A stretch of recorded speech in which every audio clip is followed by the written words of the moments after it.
তেওঁলোকৰ আৰু এখন বিল যিখন প্ৰভিন্সিয়েলাইজেশ্যনৰ নন টিচিং ষ্টাফ সেই নন টিচিং ষ্টাফৰ তেওঁলোকৰ যিটো ফিক্স পে সেই ফিক্স পে প্ৰতি বছৰে 6% বৃদ্ধি কৰাৰ প্ৰস্তাৱ কৰা হৈছে একেধৰণে বিদ্যালয় শিক্ষাৰ অধীনত বা মহাবিদ্যালয়ত যিসকল টিউটৰ হৈ আছে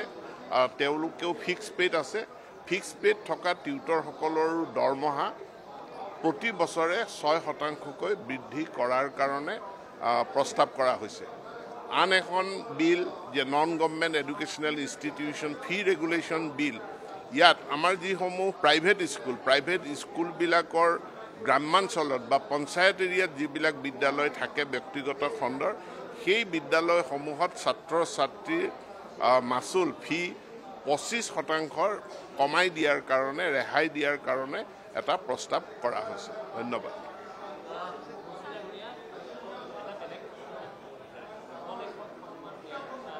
কি ক'লে কিহৰ বিষয় হয় যুৱ লেখকসকলক সন্মান দিয়াৰ কাৰণে অসম চৰকাৰে যি প্ৰস্তাৱ ৰাখিছিল ইয়াৰ বাবে ইতিমধ্যে আবেদন পত্ৰ গ্ৰহণৰ প্ৰক্ৰিয়া শেষ হৈছে অহা ডিচেম্বৰ মাহত আমাৰ 24 তাৰিখৰ পৰা অসম গ্ৰন্থমেলা গুৱাহাটীত আৰম্ভ হ'ব তাৰ ঠিক আগে আগে বা তাৰ আৰম্ভণিৰ দিনটোতে তেওঁলোকলৈ আমি যি ধনৰাশি এইখিনি মুকলি কৰি দিয়া হ'ব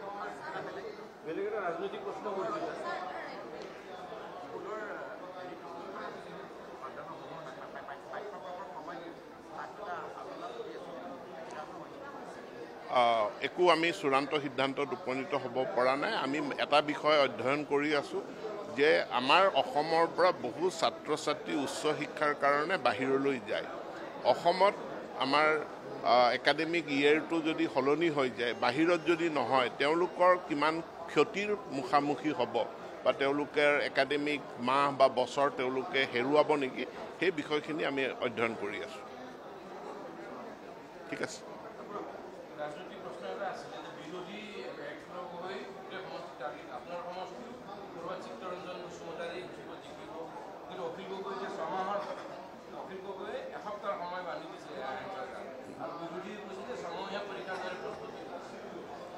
বিৰোধী অসমত কেতিয়াও ঐক্যবদ্ধ হ'ব নোৱাৰে আৰু ঐক্যবদ্ধ নোৱাৰাৰ কাৰণে তেওঁলোকৰ জন্ম পৃথক পৃথককৈ হৈছে আৰু পৃথক পৃথককৈ যেতিয়া হৈছে এতিয়া তেওঁলোকৰ এটা এজেণ্ডা যে বিজেপিক পৰাস্ত কৰিব লাগে তাৰ কাৰণে তেওঁলোকে যি ঐক্যবদ্ধ হোৱাৰ প্ৰচেষ্টা কৰিছে মই ভাবোঁ এইটো কেতিয়াও তেওঁলোক সফল নহয়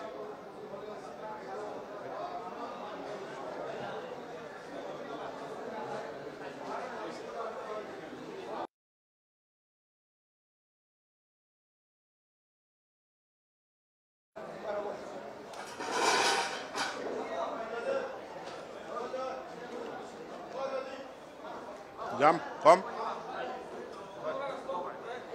আজি অসমৰ জনজাতি পৰিক্ৰমা বিভাগৰ অধীনত থকা 7খনকৈ স্বায়ত্তশাসিত পৰিষদৰ আইনসমূহৰ সংশোধনী বিল উত্থাপিত হৈছে এই সংশোধনী মূলতঃ এটা বিত্তীয় শৃংখলাৰ কাৰণে স্বায়ত্তশাসিত পৰিষদসমূহে বিভিন্ন সময়ত বিভিন্ন প্ৰতিষ্ঠান বা বিভিন্ন পাৰ্টিৰ লগত তেওঁলোকে বিত্তীয় লেনদেন থকা চুক্তিত আবদ্ধ হয়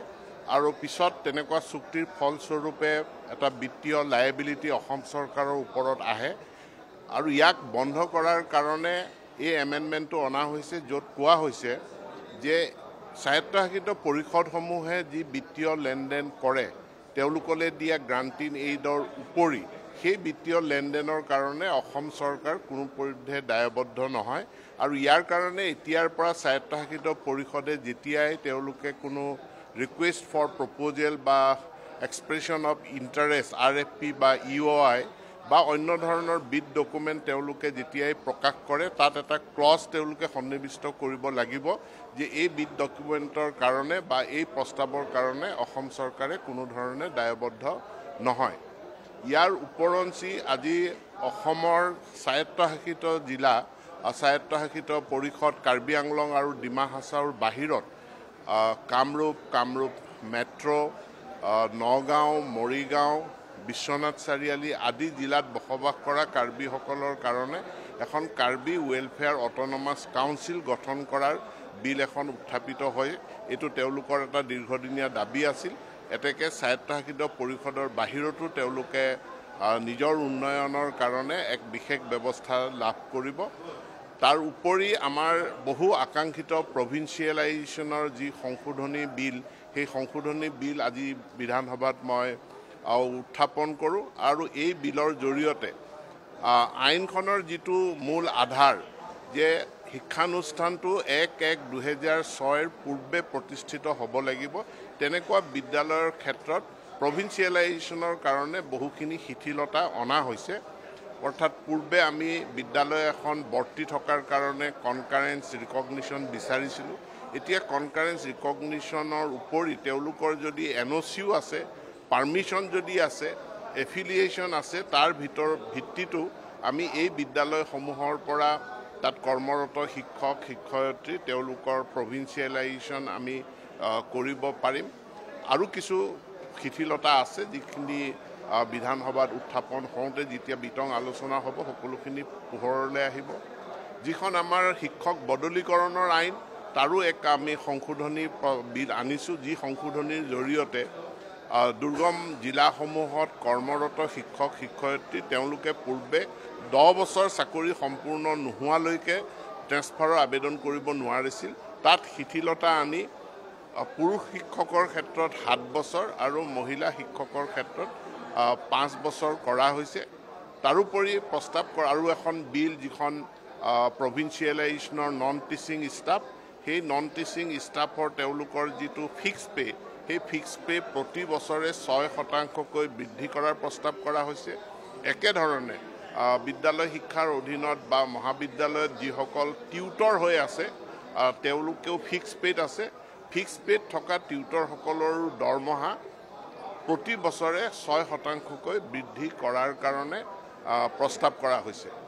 আন এখন বিল যে নন গভৰ্ণমেণ্ট এডুকেশ্যনেল ইনষ্টিটিউশ্যন ফি ৰেগুলেশ্যন বিল, ইয়াত আমাৰ যিসমূহ প্ৰাইভেট স্কুলবিলাকৰ গ্ৰাম্যাঞ্চলত বা পঞ্চায়ত এৰিয়াত যিবিলাক বিদ্যালয় থাকে ব্যক্তিগত খণ্ডৰ, সেই বিদ্যালয়সমূহত ছাত্ৰ ছাত্ৰীৰ মাচুল ফি 25% কমাই দিয়াৰ কাৰণে, ৰেহাই দিয়াৰ কাৰণে এটা প্ৰস্তাৱ কৰা হৈছে। ধন্যবাদ।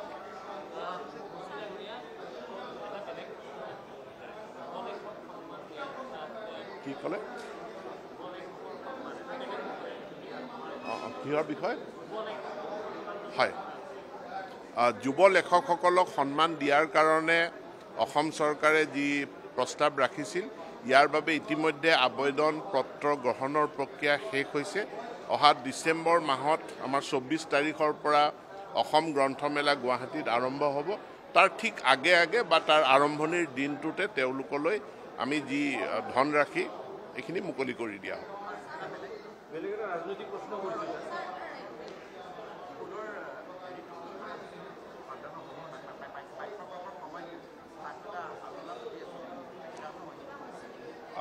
একো আমি চূড়ান্ত সিদ্ধান্তত উপনীত হ'ব পৰা নাই। আমি এটা বিষয় অধ্যয়ন কৰি আছোঁ যে আমাৰ অসমৰ পৰা বহু ছাত্ৰ ছাত্ৰী উচ্চ শিক্ষাৰ কাৰণে বাহিৰলৈ যায়। অসমত আমাৰ একাডেমিক ইয়েৰটো যদি সলনি হৈ যায়, বাহিৰত যদি নহয়, তেওঁলোকৰ কিমান ক্ষতিৰ মুখামুখি হ'ব বা তেওঁলোকৰ একাডেমিক মাহ বা বছৰ তেওঁলোকে হেৰুৱাব নেকি, সেই বিষয়খিনি আমি অধ্যয়ন কৰি আছোঁ। ঠিক আছে।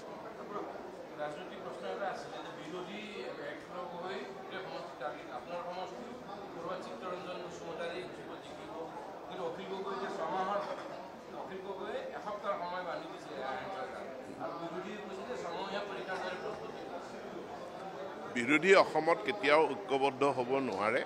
আৰু ঐক্যবদ্ধ নোৱাৰাৰ কাৰণে তেওঁলোকৰ জন্ম পৃথক পৃথককৈ হৈছে আৰু পৃথক পৃথককৈ যেতিয়া হৈছে, এতিয়া তেওঁলোকৰ এটা এজেণ্ডা যে বিজেপিক পৰাস্ত কৰিব লাগে, তাৰ কাৰণে তেওঁলোকে যি ঐক্যবদ্ধ হোৱাৰ প্ৰচেষ্টা কৰিছে, মই ভাবোঁ এইটো কেতিয়াও তেওঁলোক সফল নহয়।